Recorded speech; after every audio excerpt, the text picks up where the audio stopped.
Prognosis, prognosis, prognosis. Hey, welcome to a little segment, well, a new type of segment, I guess, called Tidbits and Tips. Some of the reviews can run a little long, kind of like the last review was 20 minutes. Ouch, that's a lot. So what I decided to do is try and chop stuff up into smaller digestible bits, tidbits, and tips. Today we're looking at the Roland Roland FA-06. I used to own a Roland Fantom-X 6, so comparatively it's been interesting figuring out the FA-06. It's already sort of familiar, and then parts of it aren't familiar or weren't done as well as they did with the Fantom X6. I'm not sure why they couldn't keep at least the operating system, the interface aspects on par. So we're looking at some of the organ stuff, and I'm also drinking, what is it? It's a Doppelbock beer. It's pretty tasty. It's German. I'm drinking it in a Hard Rock cafe from Copenhagen.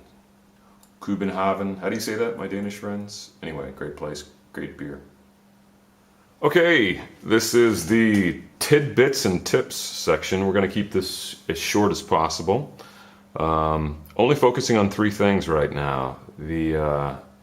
Discussing some issues with the drawbar control, looking at how the rotary effect works and some control options on that, and then at least some issues I've run into trying to use a pedal to control the Leslie rotary speed. Okay, first thing, as you can see, you can actually get a visual on all the drawbar settings, but they're not so easy to move around. I mean, they are for programming. You bring the cursor down here. We are in the sound edit mode, by the way. Bring it down here, use the rotary thing. Oh, look, that drawbar now goes from 0 all the way back up to 8. So, and I have done this, at least in practice, not in a gig, where I've gone in and changed settings a little bit. Amazingly, Roland did not program the sound modify buttons over here to directly control the drawbar settings on the organ model, which is, I don't know, it's crazy. The other thing, of course, is you do have assignable parameters over here on the sound modify that can be linked to MIDI CCs, continuous controller numbers, and these drawbar settings do not respond to MIDI CCs. Amazing.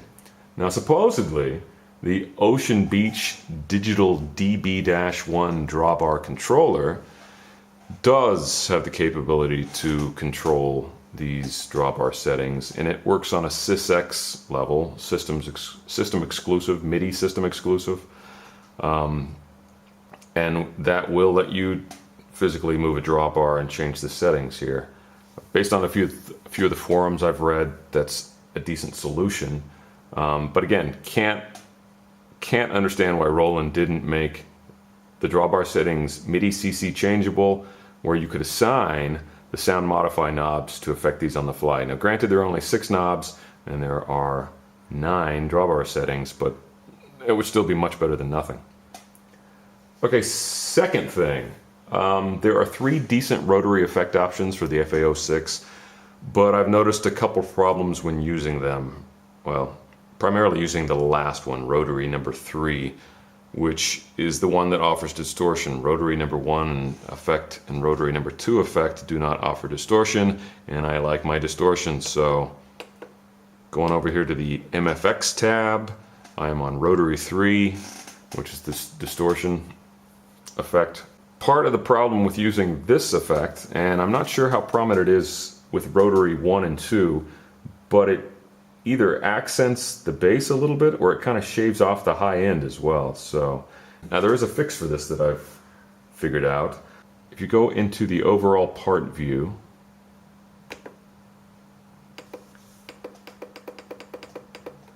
then you can go to the EQ. And what I did is, for part 1, I've increased the gain plus 15. That's, and here's the difference in sound actually.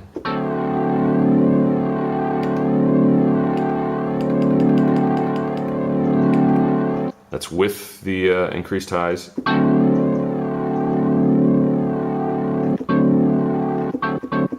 And that's without.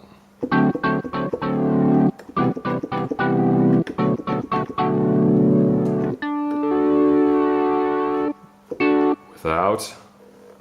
With.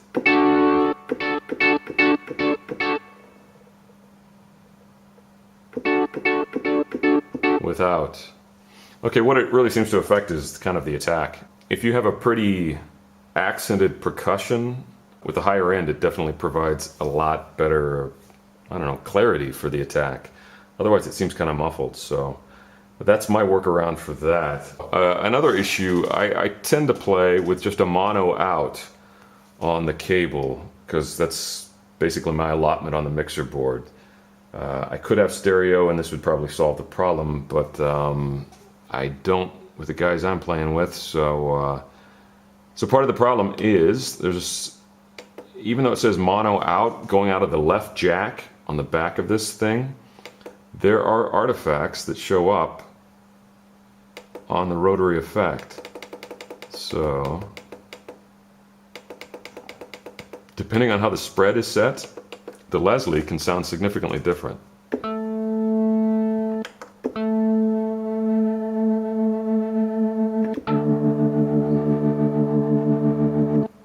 Now, if you have a full spread, there's a setting from 0 to 10. Full spread. You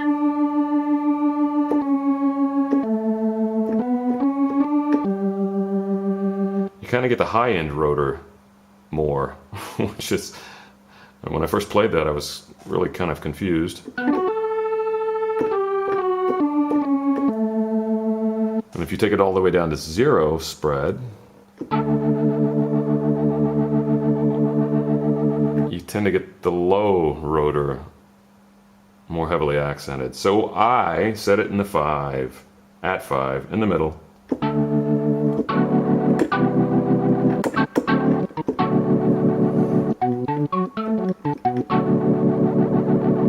Zero,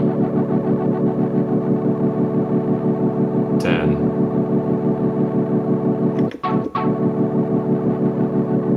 and 5. Now this only happens if you're playing mono out. I assumed, because the back of the keyboard says use the left jack for mono, that it would handle that, including any post-effects processing and sum the two signals together or something. But it doesn't apparently. I have to make that tweak.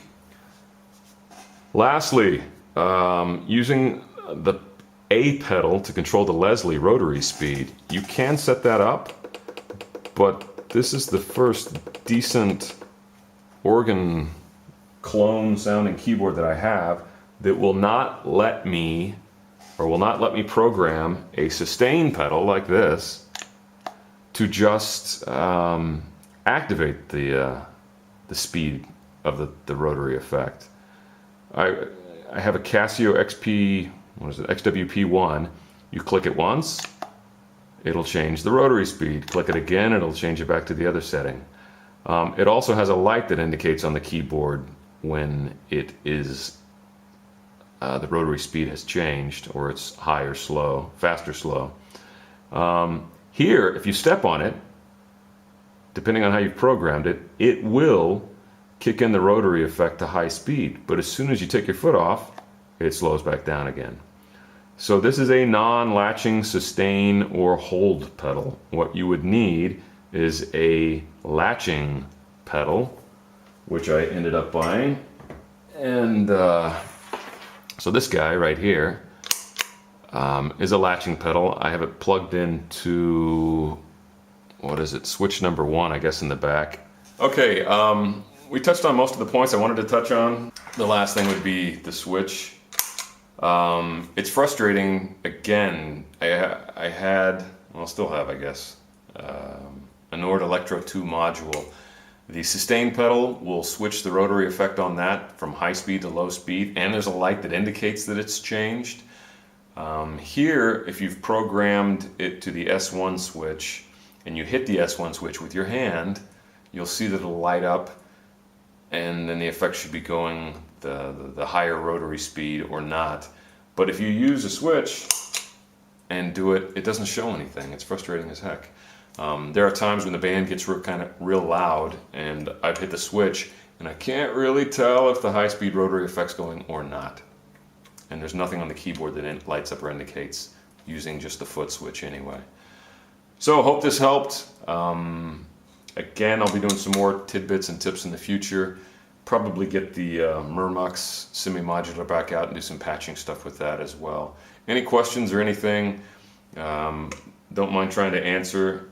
I just Google everything to death anyway, and occasionally I do read the PDF manual. There's a suggestion. And by the way, the PDF manual for the Roland FA-06 really sucks in comparison to the Fantom-X that I used to have. I don't know. Don't know why they didn't do a better manual. It's frustrating. So anyway, cheers. Take care.